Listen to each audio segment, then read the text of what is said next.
لا مش عارف. هو ايه اللي انت مش عارفه بالظبط يا ولد؟ معنى الحب يا جدي. طبعا مش عارف، لان لا انت ولا واحد من جيلك يعرف معنى الحب الحقيقي. طب ايه رايك يا جدي ان نعرف معنى الحب الحقيقي؟ طب قول لي بقى يا ناصح، ايه هو معنى الحب الحقيقي؟ اسمع بقى يا سيدي. الحب الحقيقي بيعيش يا ولد، انا غلطان بضيع وقتي مع ولد تافه زيك. مالك يا جدي بس فيك ايه؟ مخنوق، مخنوق يا امير. الحياة بقت كلها ملل وصعبة، وما بقتش لاقي ونس. بالك يا جدي ان في ونس. هو فين الونس ده؟ انا بقى هقول لك. اصدقاء وجيران على هذا الكوكب، انا مش غريب عنكم، انا زيكم حبيت واتحبيت ومريت بشويه تجارب عاطفيه تخليني هنا معاكم في ونس. في الحقيقه اول سؤال جه في ذهني هو ازاي بدأ الكون؟ وليه احنا هنا؟ وليه انت بتتفرج عليا اصلا؟ وليه احنا جينا الدنيا؟ فافتكرت القطر السريع اللي مريت بيه. يلا يا ولا روح الحضانه واقعد مؤدب في الكلاس، رغم انه على ايامنا ما كانش اسمه كلاس، ومحدش فيكم يستنصح ويسالني كان اسمه ايه. وعمال اطلع من نقره لدحجيره ومن فخ لفخ، وانا مش فاهم انا مين وليه وازاي. معلش بقى اللي فات مات وعدت المحطات ومالوش لازمه الكلام في الماضي. بس لما امه قالت لي اتجوز يا ابني اصل سنك كبر، قلت هنا ساقف قليلا. ما هو لازم اقف قليلا دلوقتي لان بعد شويه مش هعرف اقف اصلا. وهنا يا صديقي سواء اتجوزت او لسه، اسمح لي اسالك سؤال. احنا ليه بنتجوز؟ وليه دلوقتي بالذات كترت الاسئله عن الجواز وكتر الكلام عن الجواز، رغم الناس بتتجوز من بدايه البشريه وهتفضل تتجوز لحد اخر العمر؟ ها، ايه الجديد دلوقتي؟ الفكره اللي لا تخفى على احد ان الجواز دلوقتي بقى فيه حاجه غلط. اللي مش متجوز مش عارف يتجوز، ولا حتى المتجوز عارف ينبسط ويعيش سعيد. الله، لان حتى المتجوز مش عارف يعيش سعيد. اي نعم، ده غير بقى حبايبنا اللي رافضين الجواز اصلا. يعني تلاقي الشاب بيعدي منتصف الثلاثينات ويقول لك انا مش حابب اتجوز اصلا، الموضوع مش في دماغي دلوقتي. ده غير بقى البنات ان فكره الجواز دلوقتي بقت بالنسبه لها عائق قدام حريتها وسعادتها. وعشان الموضوع شاغلني قلت لازم اشغلكم معايا. يا ترى زمان اجدادنا واهالينا كان عندهم نفس فكره الخوف من الزواج زينا؟ للاسف اكتشفت ان هما ما كانش عندهم مشكله في الجواز ولا كانوا بيخافوا زينا اصلا. الله، ازاي؟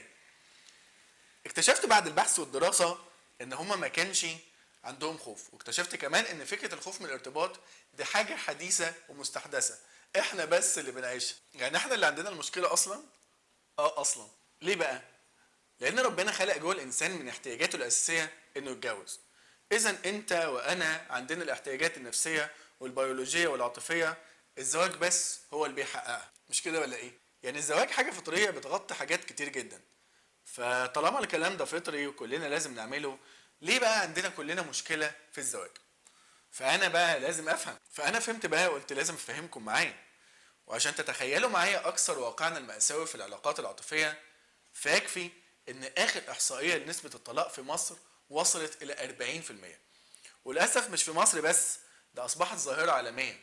فالواضح ان في خلل في ظاهره الزواج وتصورنا عنه، وخبراتنا البشريه نفسها في الزواج بدات تتلاشى وما تبقاش موجوده.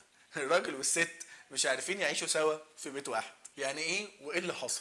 الرجاله بتشتكي من نديه الستات، والستات بتشتكي من تراجع دور الراجل اصلا. محدش عارف مين دوره ايه وازاي. والحقيقه ان كل علماء النفس اجمعوا على الكلام ده. فقلت تعالوا بقى نقارن بين مجتمعات زمان وكانوا بيتجوزوا ازاي وبين اللي احنا فيه دلوقتي، ونبحث كمان عن تصوراتهم وتفكيرهم عن الحب زمان والحب اللي احنا فيه دلوقتي، ونشوف بقى ايه الفرق، ايه التغيرات اللي حصلت في المجتمع في منظومه الجواز من ايام جد وجدك لحد دلوقتي.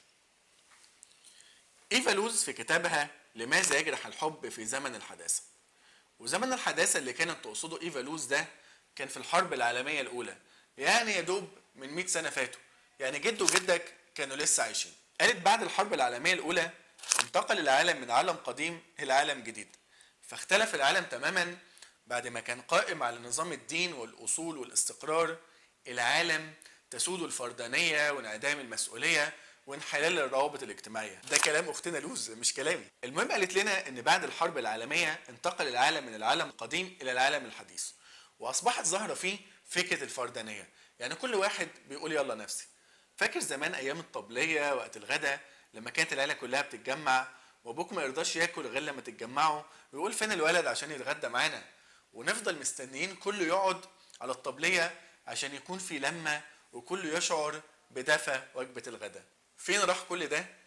للأسف اتبخر. اختلف العالم تماما وبقينا نتمركز حوالين نفسنا كأفراد، كل واحد ياكل لوحده، كل واحد يرجع بمواعيد مختلفة بعد ما الناس كلها تاكل. ما بقيناش نتعامل كأسرة وكتلة واحدة زي زمان. كل واحد بقى عايز يستقل بذاته، مش عايز يلتزم بأي حاجة خالص. كل ده حول مجرى الحياة وبقى دور الأسرة ضعيف جدا وتفكك واختلف عن زمان. وبقينا قدام مجتمع الروابط الاجتماعية فيه هشة تماما.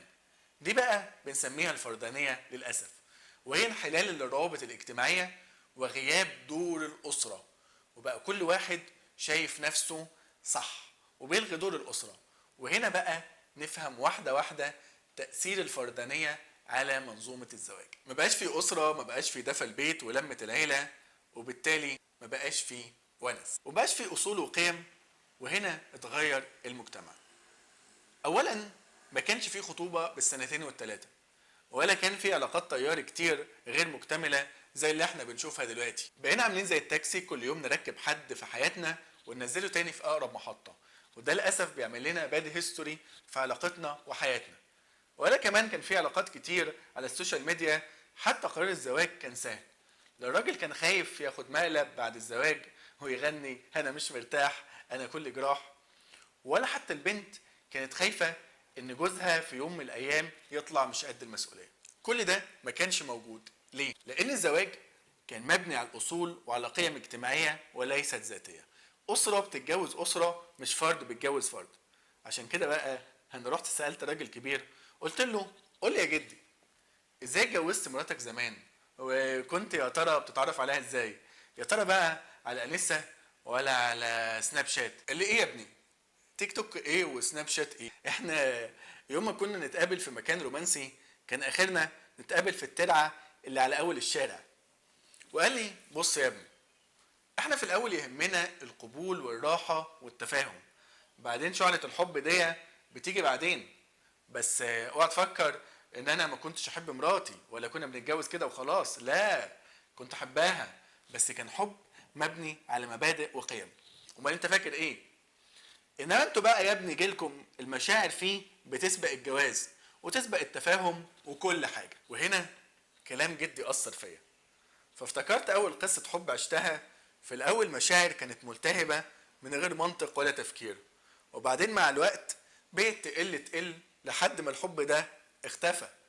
ومن هنا اكتشفت ان الحب المبني على المشاعر مش بيدوم، لان الحب المبني على المشاعر في نوع من التمركز حوالين النفس. امال ايه اللي بيدوم يا ابن خالتي؟ هقول لكم بقى على اللي بيدوم الحلقه اللي جايه. اشوفكم على خير في حلقه جديده من حلقات ونس.